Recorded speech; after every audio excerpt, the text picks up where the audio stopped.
السلام عليكم. اليوم عندنا فيديو جديد.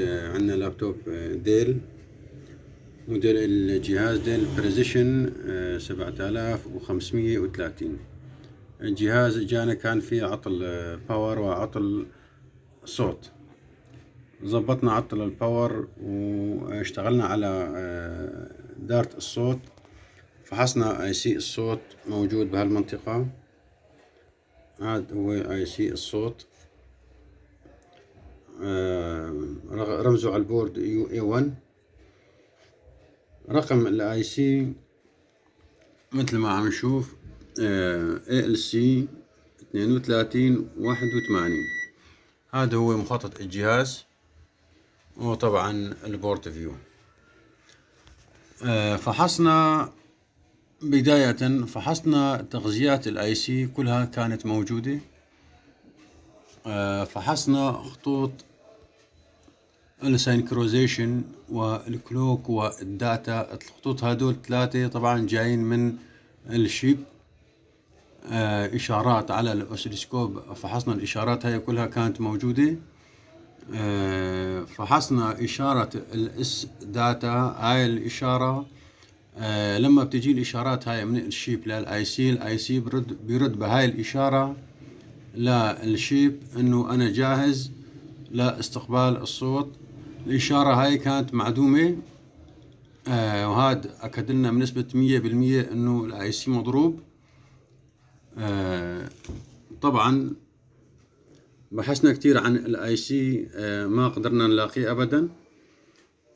لذلك قمنا بتركيب دارة USB صوت، USB صوت خارجي، وصلناه بمضخم أمبليفاير ووصلناه على السماعات.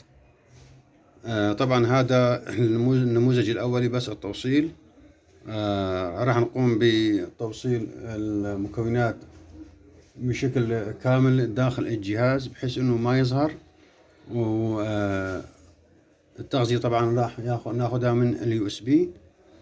هلا وصلنا بشكل مبدئي السماعات على الدارة اللي ركبناها، باعتبار ما في اي سي صوت. وراح نجرب هلا مع بعض. هذا هو صوت الجهاز.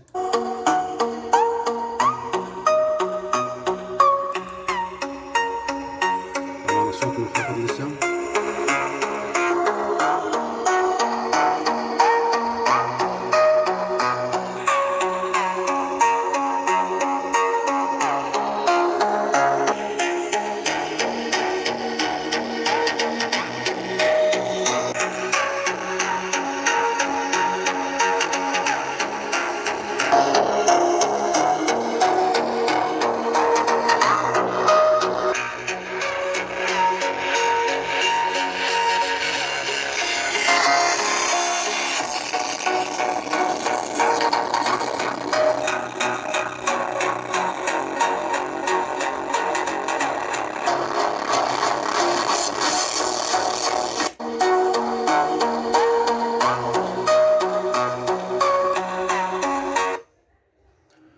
طبعا أعزائي، السماعتين شغالين، الصوت عم يتخرج للسماعتين وبشكل تضخيم ممتاز، امبليفاير ممتاز.